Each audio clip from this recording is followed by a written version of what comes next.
이 시간 도마의 신앙이라는 제목으로 하나님의 말씀을 증거하겠습니다. 여러분, 예수님의 제자 중 사도 바울보다 이방 선교를 먼저 시작한 인물을 알고 계십니까? 그는 예수님이 부활 승천하신 이후에 그 즉시 선교 여행을 떠났다라고 합니다. 그의 행선지는 다른 제자들과 달리 인도를 선택하여 복음을 증거하며 나아갔습니다. 그리고 그는 예수님을 증거하기 위해서 모진 핍박을 감당하였고 끝내는 순교를 감당하는 제자였습니다. 그의 이름이 바로 오늘 본문에 등장하는 도마라는 제자입니다. 도마는 예수님의 명령에 순종하여 남은 자신의 인생을 예수님께 드림이 되는 성숙한 신앙을 가진 사람이었습니다. 이러한 도마가 걸었던 신앙의 과정을 우리가 생각해 보며 오늘 우리의 신앙의 모습을 생각해 보고 또한 우리에게 허락하여 주시는 예수님의 그 놀라운 사랑과 은혜를 기억하는 귀한 시간이 되시기를 주님의 이름으로 소망합니다. 오늘 본문엔 예수님의 부활 후 얼마 되지 않았을 때 생겨났던 사건이 있습니다. 오늘 말씀의 사건이 있기 전에 부활하신 예수님께서 제자들에게 나타나셨어요. 예수님이 십자가에 달려 돌아가시고 제자들은 큰 슬픔과 두려움에 거하여 있었습니다. 그들은 유대인들이 두려워서 문을 꼭 닫고 숨어 있었습니다. 이 상황 속에 있는 제자들에게 예수님께서는 직접 찾아오셔서 너희에게 평강이 있을지어다 라고 말씀하시며 두려움 가운데 있는 제자들을 위로하시고 또한 평강을 허락하여 주시는 모습을 발견할 수가 있습니다. 이처럼 제자들은 부활하신 예수님을 만나게 되었습니다. 하지만 우리가 오늘 본문 말씀을 볼 때 예수님의 제자 중에 한 명이 그 자리에서 빠져 있음을 볼 수가 있습니다. 함께 24절 말씀을 읽어보도록 하겠습니다. 12 제자 중에 하나로서 디두모라 불리는 도마는 예수께서 오셨을 때에 함께 있지 아니한지라. 아멘. 디두모라 불리는 도마는 예수님을 만나는 그 자리에 함께 있지 않았습니다. 도마가 왜 그 자리에 있지 않았는가에 대해서 성경에는 정확한 기록이 되어 있지 않습니다. 하지만 중요한 사실은 도마가 예수님의 제자들과 함께 있지 않았고 그로 인해 예수님을 만나지 못하였다라는 사실입니다. 이러한 도마에게 찾아가 제자들은 매우 흥분하며 기쁜 마음으로 우리가 예수님을 보았다라고 전하고 있어요. 이러한 제자들로부터 소식을 들은 도마가 어떻게 반응하고 있습니까? 이렇게 반응합니다. 내가 그의 손의 못자국을 보며 내 손가락을 그 못자국에 넣으며 내 손을 그 옆구리에 넣어보지 않고는 믿지 않겠다라고 단호하게 이야기합니다. 여러분, 이러한 도마의 반응을 어떻게 생각하십니까? 어떤 분들이 이러한 도마의 반응을 단순히 불신앙이라고만 생각하십니다. 그리고 불신앙의 모습을 지닌 도마를 단순히 어리석은 한 사람이라고 생각하며 그를 정죄하기도 합니다. 하지만 우리는 이 도마의 모습을 단순히 불신앙으로 여겨서는 안 된다라는 것이죠. 우리가 이 도마의 신앙을 한 번쯤은 다시 생각해 볼 필요가 있습니다. 이 문제는 이 도마가 어떠한 사람인가? 과연 이 도마는 어떠한 사람이기에 이러한 고백을 하고 있는가에 대해서 분명히 먼저 살펴보아야 한다라는 거예요.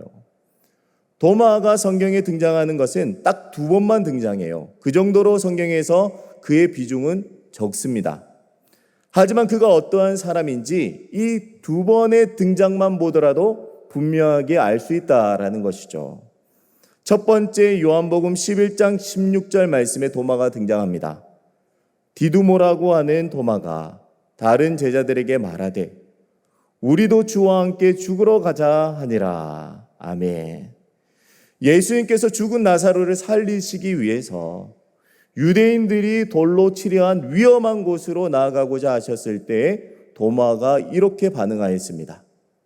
그는 예수님의 의도를 정확하게 파악하지 못하였어요. 하지만 두려워서 우물쭈물하고 있었던 다른 제자와 달리 예수님에 대한 확실한 의리를 내비치는 사람이었습니다. 자신이 믿는 예수님을 위해서 자신의 목숨까지도 내어버릴 수 있는 용기 있는 사람, 그 사람이 바로 도마였다라는 것이죠. 두 번째는 요한복음 14장 5절 말씀에 등장하고 있습니다. 도마가 이르되 주여 주께서 어디로 가시는지 우리가 알지 못하거늘 그 길을 어찌 알겠사옵나이까. 아멘. 예수님의 십자가의 희생으로 말미암아 우리에게 주어질 하나님의 나라에 대해 예수님께서 말씀하셨습니다. 그리고 그 하나님의 나라에 나아갈 길에 대해서 이미 제자들이 알고 있다라고 말씀하고 계시죠. 하지만 실질적으로 제자들은 예수님이 말씀하신 그 길을 알지 못하였습니다. 그래서 모두 다 눈치를 보며 침묵하고 있었던 그 상황 속에서 다른 제자들과는 달리 도마는 자신의 무지를 예수님 앞에 고백하며 예수님께서 말씀하신 그 길을 좀 더 명확하게 알고자 합니다. 이러한 사실을 통해서 알 수 있는 도마는 어떠한 일이 있을 때에 확실한 것을 원하는 사람인 것을 분명히 알 수가 있는 것이죠. 도마라는 인물을 이렇게 정의해 본다라고 한다면 정확한 정의가 내려져야 하는 이성적인 사람이고 그 길이 확신하다면 자신의 목숨까지도 내어놓을 수 있는 용기 있는 사람이다라고 정의할 수가 있는 것입니다. 이러한 이성적이고 용기 있는 사람이 바로 도마였다라는 것이죠. 이러한 도마이기에 제자들에게 반응한 그 답변은 단순한 비아냥거림이나 완전히 믿지 못하겠다라는 불신앙의 표현이 아니라 자신 또한 부활하신 예수님을 만남으로 인해 더 정확한 믿음을 가지고 싶다라는 마음의 표현일 수가 있다라는 것입니다. 혹시 이 도마의 마음 여러분들이 이해가 되십니까? 그때 당시 제자들은 이해하지 못할 수가 있어요. 하지만 오늘날 살아가는 우리는 이해가 되어야 합니다. 왜요? 이 시대를 살아가는 대부분의 사람들은 이러한 도마의 모습을 간직하고 있기 때문입니다. 지식과 정보가 가득한 이 이성적인 시대를 우리는 살아가고 있어요. 그리고 이 이성적인 시대를 살아가는 우리에게 이러한 신앙의 의문과 질문, 그리고 예수님을 만나고자 하는 갈망은 어찌 보면 당연한 것이기 때문입니다. 혹시 여러분들은 신앙의 길에서 한 번쯤 이러한 신앙의 의문을 가져보신 적은 없으십니까? 예수님은 과연 존재하는가? 나와 함께하고 계신 것인가? 예수님의 그 십자가의 줌이 나를 구원하신 것이 확신한가?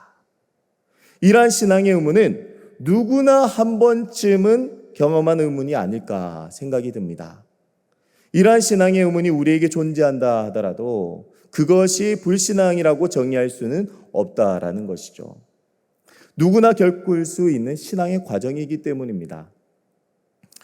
우리는 이러한 신앙의 의문에 대해서 불신앙이 아니다라는 것을 좀 더 판단해 보기 위해서 이 의문에 대해서 두 가지로 분류하며 생각해 보았으면 합니다. 먼저는 비판과 비난을 위한 행위로서의 의문입니다. 믿지 않는 자들이 믿는 자들을 향하여 비판하기 위해서 너희 하나님은 존재하는가? 하나님께서 이 세상을 창조하신 것이 분명한가? 예수님의 십자가의 죽음이 우리를 구원한다라고 하는데 그것이 정말 사실인가? 라는 의문이 바로 불신앙의 의문이라고 이야기할 수가 있습니다. 왜요? 이것은 믿기 위함이 아닌 단지 비판하기 위한, 비난하기 위한 의문이기 때문입니다. 또 하나는 도마와 같이 예수님을 더욱더 확실히 믿기 위한 의문이라고 이야기할 수가 있습니다. 많은 신앙인들이 이러한 의문의 과정을 거칩니다. 예수님의 십자가의 죽음이 나를 구원하셨는가? 이러한 의문은 비판의 질문과 동일한 질문의 형태이지만 구원에 대한 갈망을 담고 있는 의문이기에 신앙의 과정 속 의문이라고 우리는 정의해 볼 수가 있는 것입니다. 그리고 이러한 의문의 과정을 통해서 예수님을 향한 믿음이 더욱더 견고히 세워질 수 있다라는 사실 또한 발견할 수가 있는 것입니다. 그런데 이러한 의문이 우리에게 있을 때 우리는 꼭 한 가지는 기억하며 나아가야 해요. 그것이 무엇이냐라고 한다면 의문에서 끝나서는 안 된다라는 것입니다. 그 의문을 해결하기 위해서, 그 의문의 문제를 해결하기 위해서 끊임없는 신앙에 노력하며 나아가야 한다라는 것이죠. 그 의문이 해소될 때까지 늘 하나님이 우리에게 소중히 허락하여 주신 이 말씀을 묵상하고 기도를 통해서 은혜를 간구하며 더 나아가 우리의 삶 가운데 끊임없이 역사하고 계시는 성령님의 역사하심을 바라보며 나아가야 한다라는 것입니다. 이러한 간절함 속에서 우리의 의문의 문제는 의문으로 끝나는 것이 아니라 신앙의 성숙함의 기회로 맞이할 수가 있게 되는 것입니다. 그런데 여기서 중요한 것은 이 의문의 문제는 단순히 우리의 힘으로, 우리의 능력으로, 우리의 노력으로만 풀 수 있는 문제가 아니다라는 사실입니다. 그것은 오늘 본문 사건을 통해서 분명히 알 수가 있어요. 26절 말씀 함께 읽어보도록 하겠습니다.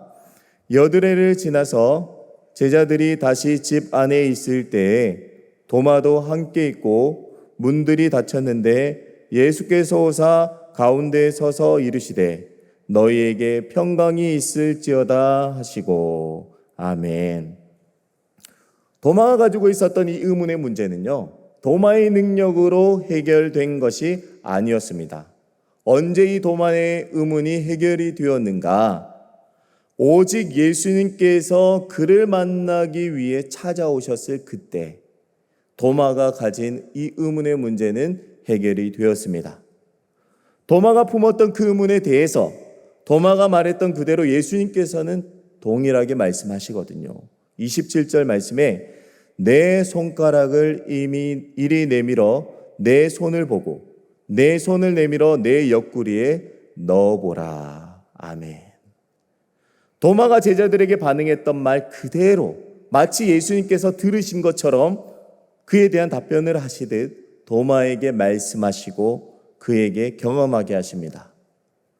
공생의 기간 동안에 늘 함께함으로 도마에 대해 누구보다도 잘 아시는 예수님께서 그가 확신할 수 있도록 만나주시고 또한 그가 품었던 그 의문의 문제에 대해서 손수 경험하게 하시며 그 문제를 해결해 주시는 것을 우리는 발견할 수가 있다라는 것입니다. 이렇다 보니 도마에게 향하신 예수님의 말씀, 믿음 없는 자가 되지 말고 믿는 자가 되라라는 이 말씀의 의미가 조금은 달라 보이는 것입니다. 이 말씀은 도마를 향한 단순한 비난과 책망의 말씀이 아니라 이제는 확신을 주심으로 결코 변하지 아니하는 믿음의 사람으로 살아갈 수 있도록 하는 예수님의 사랑의 음성이라고 이야기할 수가 있는 것입니다. 도마는 이러한 예수님의 사랑과 은혜로 인해 결코 변하지 아니하는 믿음의 사람으로 살아갈 수 있었다라는 것입니다. 더 이상 예수님을 대할 때요, 예수님을 향한 믿음으로 나아갈 때요, 의문이 아닌 확신으로 나아가는 삶을 발견할 수가 있다라는 것입니다. 자신의 모든 것을 다하여서 이후의 모든 삶은 인도에서 예수님을 전하는 복음 증거자의 삶을 살아갔다라는 거예요. 더 나아가 자신의 목숨을 내어놓는 순교를 감당하는 그의 모습으로 변화된 것입니다. 그 모든 것은 그 의문에 답해 주시고 만나 주신 예수님의 사랑과 은혜 때문에 그가 그처럼 변화될 수 있었던 것이죠. 제가 인상 깊게 보았던 한 영화가 있습니다. 이것은 소설, 책으로도 나와 있는데요. 예수는 역사다라는 영화입니다. 여러분들 혹시 보신 적 있으십니까? 만약에 보신 적이 없다라고 한다면 꼭 한번 보셨으면 합니다.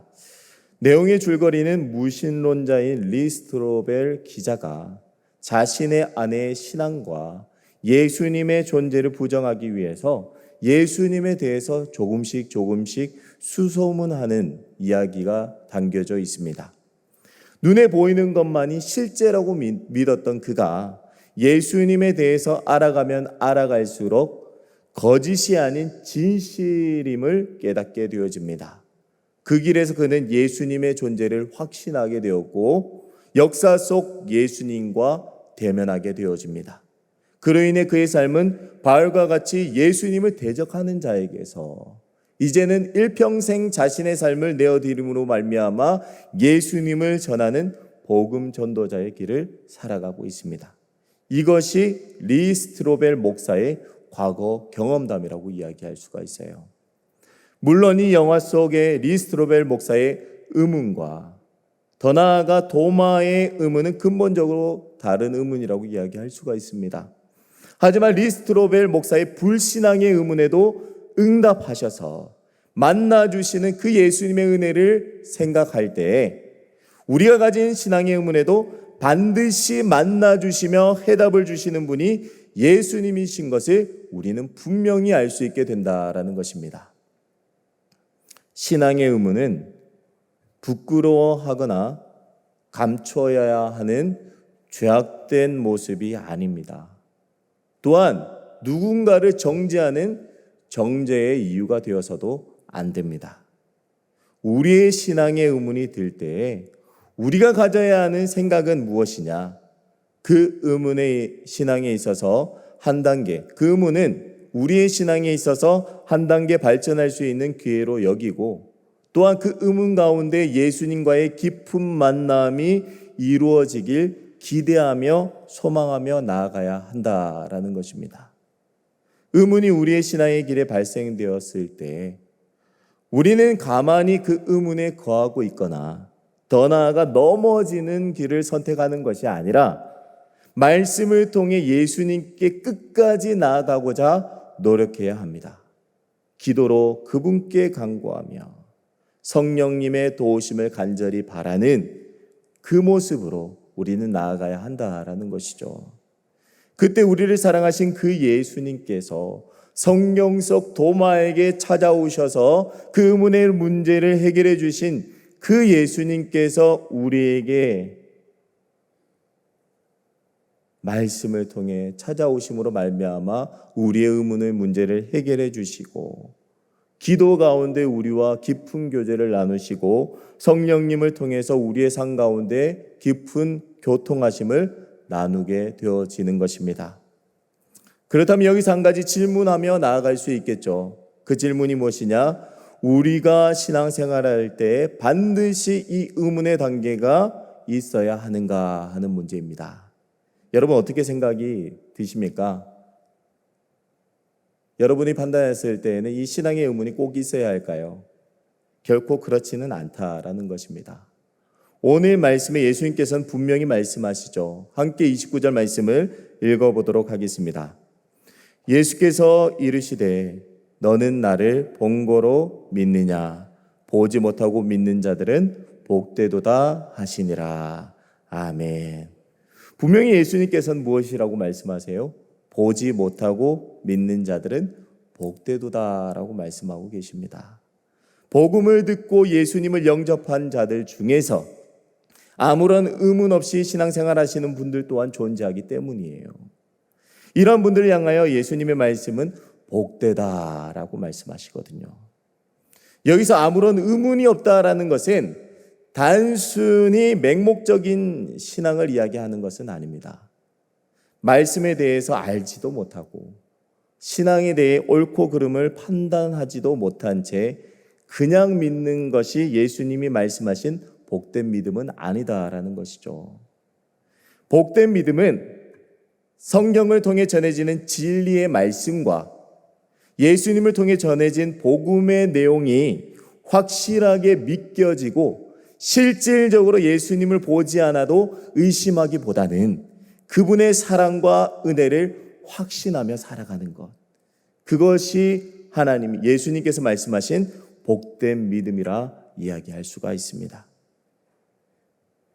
이것은 이 복된 믿음을 우리가 가지고 살아가기 위해서는요, 우리의 노력이 아닌 오직 성령님의 역사하심으로 인해 가능한 일입니다. 성령님이 우리 안에 내주하심으로 말미암아 내가 의심하는 과정을 거치지 않고도 말씀을 깨닫게 하시고 예수 그리스도가 온전히 믿어지게 하시고 따르게 하실 때에 우리는 이 세상 가운데 복된 믿음으로 살아갈 수 있게 되는 것입니다. 제가 이 시간에 간절히 원하는 것은 이곳에 나오신 여러분 모두가 이같이 예수님께서 말씀하신 복된 믿음, 성령님께서 여러분들과 함께 하심으로 말미암아 여러분들의 신앙을 꼭 붙들어 주심으로 말미암아 이 세상 가운데 결코 흔들리지 아니하는 복된 믿음으로 살아가시기를 주님의 이름으로 소망합니다. 하지만 만약 여러분들에게 신앙의 의문이 나타난다 하더라도 그것 또한 하나님의 은혜로 받아들이며 더욱더 하나님의 말씀을 사모하고 기도하고 성령님의 역사하심을 소망함으로 이 모든 문제를 이겨내어 신앙의 성숙함으로 나아가는 여러분들이 되시기를 소망합니다. 사랑하는 여러분, 우리의 신앙에 이 의문은 자연스러운 현상입니다. 이것이 불신앙으로 연결되어진다면 심각한 신앙의 문제가 될 수 있겠지만 이 의문이 예수님과 더욱더 깊은 관계로 나아가는 통로가 된다라고 한다면 그것 또한 신앙의 유익이 아니겠습니까? 여러분들에게 찾아온 의문의 끝에 예수님과 반드시 대면하는 여러분들이 되시기를 소망합니다. 또한 여러분 앞에 걸어가는 신앙의 길 가운데 성령님의 도우심으로 말미암아 의문이 존재하지 아니하는 확실한 믿음, 예수님께서 말씀하신 복된 믿음으로 살아가시기를 소망합니다. 이 시간 함께 28절을 통해서 도마와 같이 신앙을 고백해보는 시간을 가지도록 하겠습니다.